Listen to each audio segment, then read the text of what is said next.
Hey guys, number one Marmaduke fan here, looking at Twilight Princess, Volume 9 by Akira Himekawa, the manga that has framed this channel. My very first video was a review of Volume 1 of this.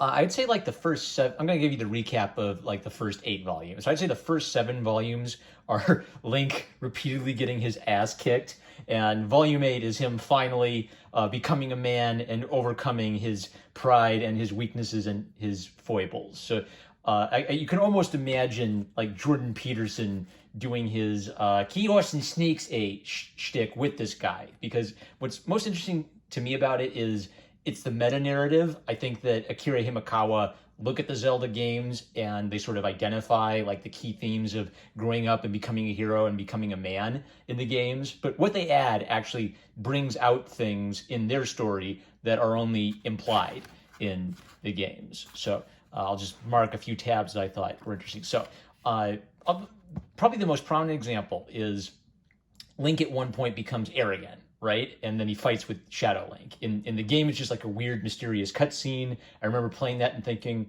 that was weird. I wonder what that was about. But in the manga, it's used as a character building moment for Link, where he felt like he was on top of the world. He's the chosen one hero. He's going to go be Ganondorf, and he fights Shadow Link. He stabs himself and spends a month in intensive care, essentially. Now he's back on his feet. He's rejoined with Midna, and they're taking out Zant. And what's kind of interesting about Zant is if Ganondorf is Satan, then Zant is sort of Dr. Faust. He's sort of sold himself over to Ganon. So, point A, Midna's growth as a character. So Midna started out with a very cavalier attitude towards the people of the World of Light, very cavalier attitude toward Link, seeing them as sort of tools to be used. And what she's kind of become aware of is what allowed Zant to take over her kingdom was a lack of preparedness in herself. And she's worried that even if she reclaims her kingdom and kicks out the false King Zant, are her people going to blame her for all of the calamity that's been inflicted on her? I don't remember anything like this in the games, but basically Zelda isn't that much of a character in this game, and Midna steals the show. So they're definitely honing in on the idea that Midna is the key female character whose journey is contrasted with Link's journey in this story. Somewhere I've got, oh yeah. Okay, so I posted a pic out of this, and everyone said, "Is this furry porn?" No, I swear it's not. I think this form is beautiful. I like it. Do you like it better than my human form? Yes, perhaps. So Midna is a furry himbo appreciator, confirmed. So but no, this is for all ages kids. So jumping ahead. So when Link fights Zant, one interesting thing about Zant is that he is a villain with a complex motivation, but his complex motivation doesn't make Link forgive him, just forgive and forget the fact that Zant has harmed all these innocent people. So Zant's kind of got like this crazy fighting style. Midna remembers that when he was younger, he used to like throw tantrums if things didn't go his way, kind of a fragile personality. So Link has a moment of quiet while Zant's, going nuts and flashing all around him, where he looks inside himself and he sort of sees the vision of like the spirit of the warrior, the hero of time that's trained him and guided him. And I've kind of sensed that the hero of time is almost like a father figure for this version of Link, where when he's kind of young and stupid and full of himself, that father figure gives him the tough talking to, but also encourages him to get back up on his feet. So one of the things I really like about this from a meta-narrative perspective is they are really handling the Chosen One story plot really, really well. I think, so in Harry Potter, there's a Chosen One plot where it's just kind of like hand-waved away. I think Rowling's explanation of it is, oh, well, you're the Chosen One because Voldemort chose you, right? And there are a lot of cheesy stories where, why are you the chosen one? Well, because the prophecy says you're the chosen one. But one of the most interesting things I think about this series in general is Akira Himekawa really focused in on the idea that being the chosen one sucks. Like when you're a little kid, you might dream of being a hero and fighting monsters, but actually being a hero and actually having to fight monsters would be a very unpleasant experience. You'd essentially have to sacrifice your happiness for others. So Link's been through this journey. He's kind of like stopped being a stupid little kid with an immature idea of what it means to be a hero. So now that he's a capable hero, he's able to handle a chaotic personality like Zant. So what I like about this sequence is it kind of makes sense as a fight scene, and it makes sense as a moral point for Link. So, Zant's flashing all around him. He can't see where he's coming from. So he closes his eyes for a moment, and I maybe kind of like enters into a Zen state. Inside myself, I grow still, like a pond without a ripple. And there's actually like a real biological principle behind this, where you're not in flight or fight, you're not panicking and running around like a chicken with your head cut off, but in like the middle of a fight, you are in a moment of like intense focus, intense clarity. I call it quiet focus. And so he closes his eyes so he isn't deceived by Zant's illusions, and then he gets his hit in on Zant, right? So A, cool fight scene. B, Link, now that he's become a man, he's at peace with himself. Therefore, he's at peace in the middle of a fight with a guy like Zant. So Zant has a legitimate racial grievance, which I don't remember this being addressed in the games, but in the manga, there's this neat idea that the people of Hyrule sort of see the Twilight Realm as hell, and they just dump a bunch of like criminals and junk into the Twilight Realm. And so guys like Zant see that as a way that their people are being mistreated by the Hyruleans. When I become king and take over the world, I'll show those Hylians who's boss, right?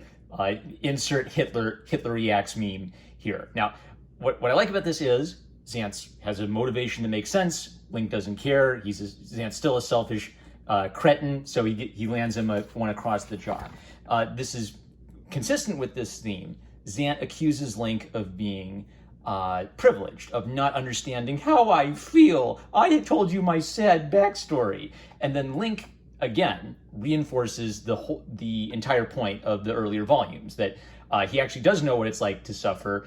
He's failed repeatedly. He knows exactly what kind of a failure he is. And he's reached the point where he says, I don't believe in myself. I believe in guiding principles. And I really like this because believe in yourself is kind of a cheap Hollywood message that I've seen in a million movies. And this is a lot more of a subtle point.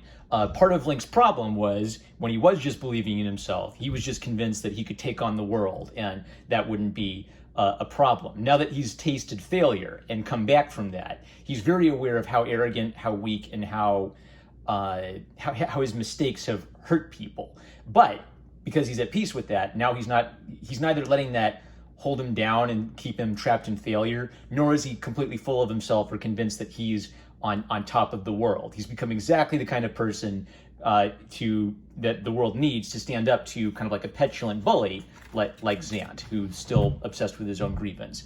The theming is great. Every little short story continues to tie into this theme. So one of the manga original stories, I don't think this is in the game at all, is that Link is guilty because when he was a young man, he drew like a magical sword from a pedestal, and that banished his hometown and his childhood friends into the Twilight Realm. And this has sort of given him like an ongoing feeling of shame, an ongoing, fear of facing the darkness because he was responsible for banishing his friends to the darkness. So now that he's in the Twilight Realm, he runs into his childhood friends, and they've lived their lives in kind of like this shadowy world. Darpa, who was kind of like a young, feisty young boy who liked to sword fight with him. They've both grown up, but they've both changed as men. Darpa has kind of become a commander of the people of the town, right? So it's sort of like he's risen up in the world. It's not the greatest thing in the world that they're trapped in the Twilight Realm, but they're making it work. They're staying alive, and Darpa has made a little bit of a position for himself. So when Darpa first sees Link, he sort of jokes about how, it's all your fault we're here because you drew that sword. And Darpa tries to laugh it off. So you think, okay, maybe he's just got like a, kidding, sense of humor, that maybe that's just his sense of humor. But what we learn over time is that this joke is that Darpa actually does have some resentment that he's hiding. A, because it's sort of Link's fault that they are trapped in this realm, and B, he sort of resents that Link has outgrown him. Why is it that my destiny should be decided by someone like Link? What I keep thinking about is I saw a obnoxious Twitter writer who works for a major company, and he had the argument that Lord of the Rings is just a stupid chosen one cliched narrative, and it was an awful dumb take, and this guy doesn't know how to write at all. But what made me think about this is, again, the idea of the chosen one. It isn't fun to be the chosen one. And if you understand that, the chosen one isn't a cliche anymore. It's a really deep and meaningful idea. You don't get to be the chosen one because, the green hat fell on your head and now you're the top, King Dick of the universe. Being the chosen one means you are accepting difficult responsibilities no one else can accept. So DARPA still has kind of like that childish view of being a hero, where it's about my prestige, it's about my honor, it's about my place in the world. So Link draws the sword again. Oops, I bonked the phone, whoopsie. So he can send all of his friends back home, right? But DARPA gets butthurt about this because that means that they're going back to the regular realm. He's not going to be the useful, badass captain of the guards he's always been. And he kind of like tries to get at Link and say, do you think you're better than us? Do you think you get to decide what our destiny is? And Link says, yeah, that's right. I actually am the chosen one, but this symbol has toyed with me. I actually do have to go fight Ganondorf, and I can't babysit you guys while I'm going to go do it. So Link is now kind of being the tough father figure for DARPA that the Hero of Time was for Link in Volume 7.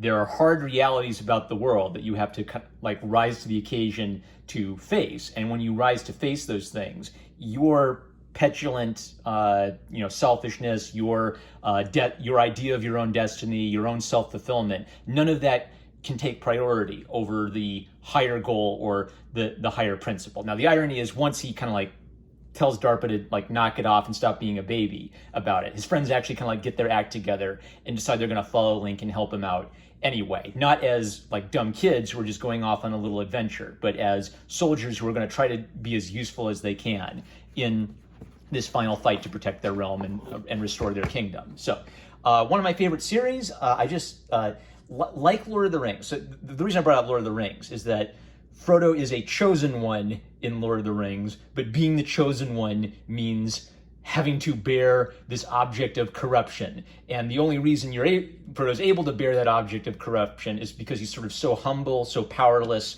and so small.